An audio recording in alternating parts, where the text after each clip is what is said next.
सबसे पहले मैं सभी साथियों को नमस्कार करता हूँ। देखिए, हमने नांगल चौधरी से हमारी साइकिल यात्रा शुरू की और जब साइकिल यात्रा का विचार हमारे मन में आया, कई तरह के साथियों के सुझाव थे, कई तरह की शंकाएं थी, लेकिन एक सभी के बीच साथियों में एक जुनून था कि हाँ, कुछ ऐसा किया जाए जिससे कि जन जागरूकता फैले और जो सरकार हमारे मुद्दे को, हमारे आंदोलन को भ्रमित करने के लिए अलग अलग तरह की बयानबाजी कर रहे हैं। कभी इसको आर्थिक भार बताने की कोशिश की जा रही है, कभी देश और प्रदेश दिवालिया होने की बात की जा रही है। उन सभी बातों का जवाब देने के लिए हमने इस यात्रा को करने का निर्णय लिया। और जब नांगल चौधरी से हमारी यात्रा शुरू हुई तो हमारे मन में था कि ये केवल हमारी कर्मचारियों की यात्रा साबित होगी। लेकिन जैसे ही हम नांगल चौधरी से आगे बढ़ते गए, नारनौल तक हम गए, तो कई बीच में जो पंचायतें आई, उन पंचायतों ने हमारी यात्रा का स्वागत किया। उसके बीच में हमने अपनी बात को रखा। वहाँ के बुजुर्ग, वहाँ के हमारे माताएं, बहनें, हमारे भाई, हमारे युवा साथी जो उस यात्रा का स्वागत करने के लिए पहुँचे थे, अपनी बात को हमने उनके बीच में रखा।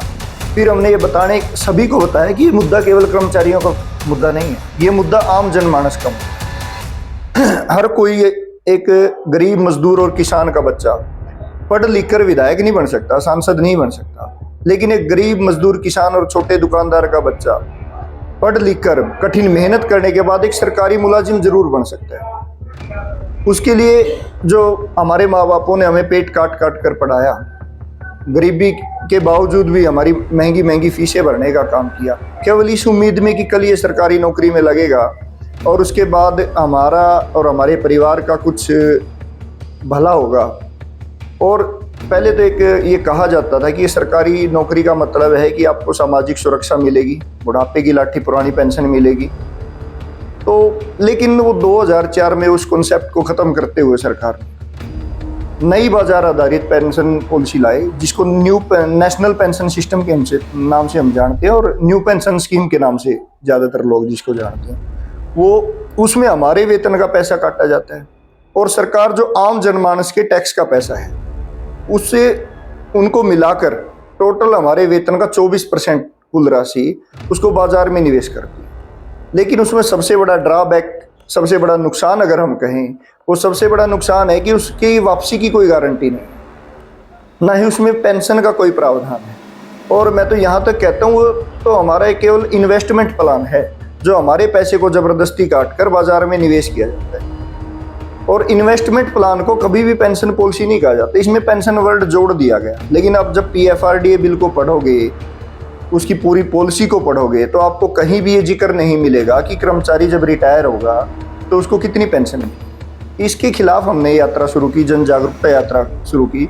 और मैं ये मानता हूँ कि इस यात्रा के माध्यम से हम जिस मकसद को लेकर चले थे, उस मकसद में हम 100% हम अपना देने को, और जो मकसद लेके लिख दो, मकसद हमारा पूरा हुआ 100%। आम जनमानस के बीच में मुद्दा पहुंचा।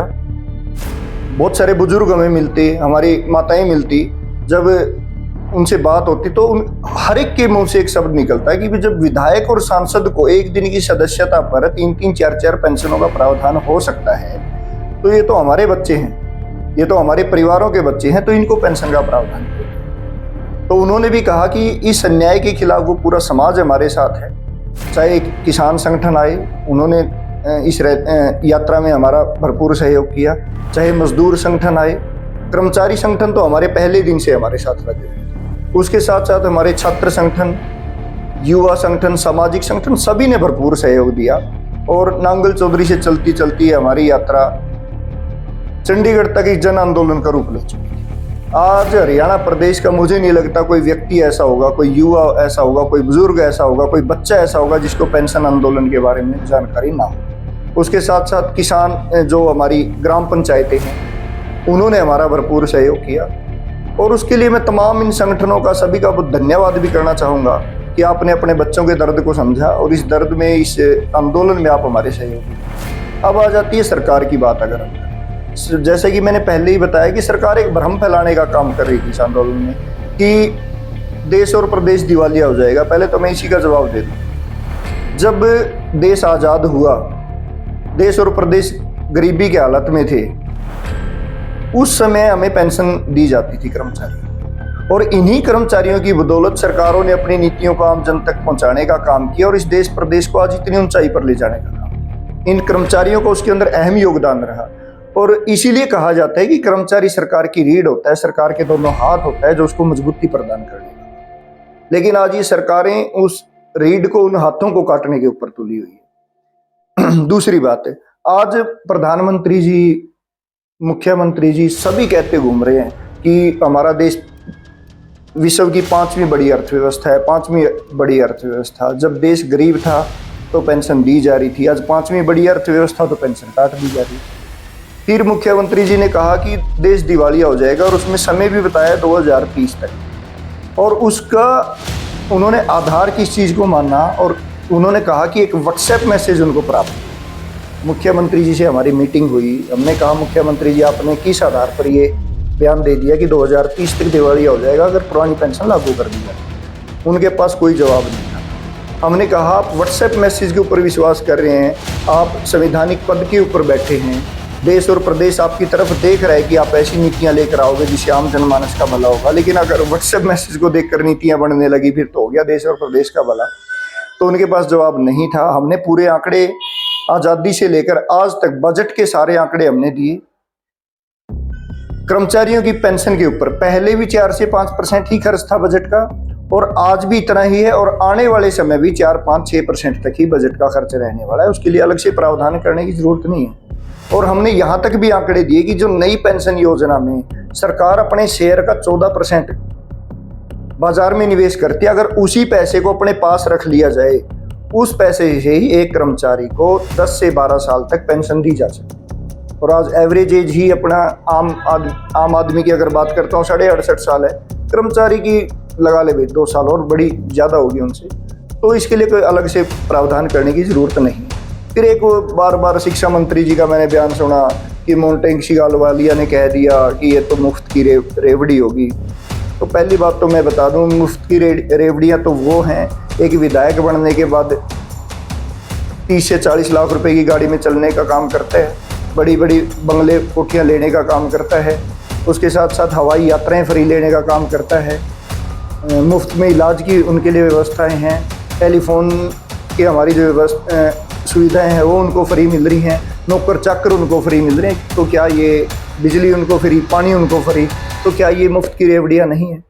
और कर्मचारी तो अपनी पूरी जवानी सरकार की सेवा में, सरकार की नीतियों को आम जनता तक लगाने में लगा देता है, तो उसकी मुफ्त की रेवड़ियाँ नहीं कह सकते। फिर जिस मोंटेग अहलूवालिया का उन्होंने बार बार जिक्र किया, ये वही अर्थशास्त्री हैं जिन्होंने 2009 में बयान दिया था कि 28 रुपये प्रतिदिन कमाने वाला व्यक्ति गरीबी रेखा से ऊपर है।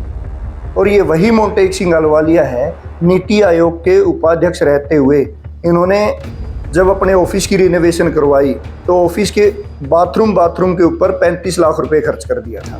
तो उनकी अर्थव्यवस्था तो उनके अपने लिए कुछ है, गरीब आदमी के लिए कुछ है, कर्मचारियों के लिए कुछ है। तो ये सब भ्रम फैलाया जा रहा है। तो इसीलिए हम आम जनमानस से भी पुनः, पहले भी उन्होंने हमारा साथ दिया, आगे भी उनसे आग्रह करेंगे कि आगे भी हमारे इस आंदोलन में बढ़ चढ़कर हिस्सा लेंगे।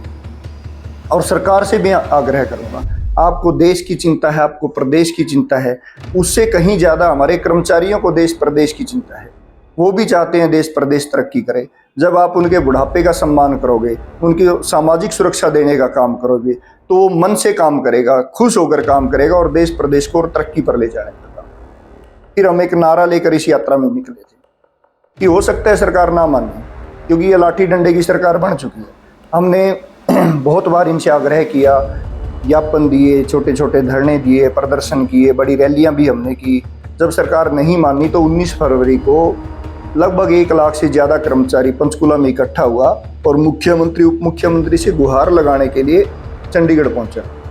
लेकिन वहाँ हुआ क्या, हमारी बात सुनने की बजाय हमारे ऊपर लाठियाँ चलाई गई, हमारे ऊपर पानी की बौछारें चलाई गई, यहाँ तक कि जैसे कि हम आतंकवादियों को काबू में किया जाना हो, हमारे ऊपर आंसू गैस के गोले तक छोड़ दिए। हमारी बहुत सी बहनों के कपड़े फाड़ दिए गए, हमारे भाइयों को सर में चोट लगी, किसी की टांग टूटी, किसी का हाथ टूटा। लेकिन इतनी निर्दयता के बाद भी आज तक सरकार के कानों पे जू नहीं रेंग रही कि वो पुरानी पेंशन को बहाल करें। हम दृढ़ निश्चय लेकर चले हैं, हर कर्मचारी, हर अधिकारी, हमारा भाई, हमारी बहनें, कि जब तक पुरानी पेंशन बहाल नहीं होगी ये आंदोलन चलता रहेगा। और सरकार अगर ऐसे नहीं मानी तो हमारे पास सबसे बड़ी ताकत बचती है, वो है वोट की ताकत। इसलिए हम एक नारा लेकर चले कि जो पेंशन बहाल करेगा वो देश पर राज करेगा। मैं तो माननीय मुख्यमंत्री जी, उप मुख्यमंत्री जी से कहना चाहूँगा, आप पुरानी पेंशन बहाल करो। हम आपको धन्यवाद भी करेंगे, आपके साथ खड़े भी हों। लेकिन अगर आप ऐसा नहीं करते, हिमाचल प्रदेश आपके सामने उदाहरण है, वहाँ के भी मुख्यमंत्री इसी तरह तानाशाही रवैया अपना रहे थे, लाठी डंडे चलाने का काम करते थे। विधानसभा में यहाँ तक उन्होंने कह दिया था कि अगर कर्मचारियों को पेंशन चाहिए तो चुनाव लड़ें। हमने कहा था कि हमारा काम चुनाव लड़ना नहीं है, हमारा काम तो आम जनमानस की सेवा करना है और हम करते रहे। लेकिन हमने जब वहाँ वोट फॉर ओपीएस की मुहिम चलाई, अपनी वोट की ताकत दिखाने का काम किया, ना केवल कर्मचारी एकत्रित हुए, आम जनमानस भी इस मुद्दे के ऊपर जब एक हुआ तो वो तानाशाह मुख्यमंत्री को बदलकर वैसी सरकार हमने बनाई जिन्होंने पहली कैबिनेट मीटिंग के अंदर पुरानी पेंशन बहाल की। और मैं तो विपक्ष से भी कहना चाहूँगा, कई बार विपक्ष को क्या लगता है कि कर्मचारी नाराज है, किसान नाराज है, मजदूर नाराज है और सरकार से नाराज है तो आपको ही वोट देगा।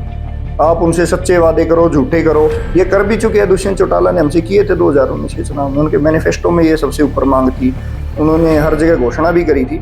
लेकिन इस बार हम क्लियर कर चुके हैं, विपक्षी दल जो ये क्लियर करेगा कि सरकार बनते ही पहली कैबिनेट मीटिंग के अंदर हम आपकी पुरानी पेंशन बहाल कर देंगे, हम उनका साथ देंगे। लेकिन वो तभी निर्णय होगा जब चुनाव नज़दीक आएगा।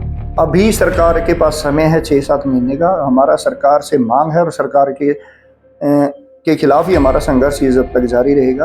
अब निर्णय सरकार को, पक्ष को भी लेना है, विपक्ष को। मैं तो विपक्ष के कई नेताओं को देखता हूँ, सुनने में खबर आ रही है कि बहुत सारे नेता हमारी ओल्ड पेंशन स्कीम का विरोध कर रहे हैं। उनको भी मैं क्लियर कर देना चाहता हूँ कि जल्द से जल्द अपना स्टैंड क्लियर करें कि आप पुरानी पेंशन बहाली के पक्ष में हो या नहीं हो। इस बार केवल ये नहीं होगा कि सरकार का विरोध है तो 90 के 90 हलकों में सरकार का विरोध है, 10 के 10 लोकसभा में सरकार का विरोध है। हम उस नेता का, विपक्षी नेता का विरोध करने का काम करेंगे जो हमारी पेंशन का विरोध करेगा। इंडिविजुअल भी हम किसी का विरोध करेंगे। तो ये निर्णय सरकार को लेना है, ये विपक्षी दलों को लेना है, ये सरकार के नेताओं को लेना है, ये विपक्ष के नेताओं को लेना है। उन्हें कर्मचारियों का साथ चाहिए या नहीं।